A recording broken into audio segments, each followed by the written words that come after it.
యెహోషువను దేవుడు ఏర్పాటు చేసుకున్నాడు. యెహోషువ ద్వారా దేవుడు ఎన్నో గొప్ప కార్యాలు, ఆశ్చర్యకార్యాలు. మోషే ఇశ్రాయేలు ప్రజలను కనాను దేశం వరకు నడిపించాడు. యెహోషువ కనానులోనికి దేవుని ప్రజలను నడిపించి ఆ ప్రాంతాలన్నీ కూడా స్వాధీనపరచుకోవడానికి అనేక మందికి సహాయపడ్డాడు.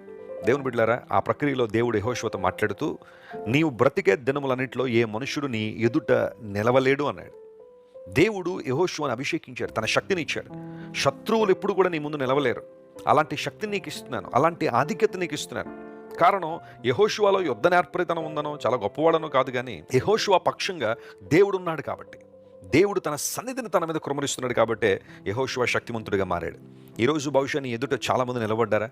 నీ అభివృద్ధిని ఆటంకపరుస్తున్నవారు, నీ ఆసక్తిని చిదిమేస్తున్నవారు, దేవుని కార్యాల పట్ల నీకున్న శ్రేష్టమైన మనస్సును పాడు చేయాలని ప్రయత్నం చేసేవాళ్ళు బహుశా చాలామంది ఉన్నారా?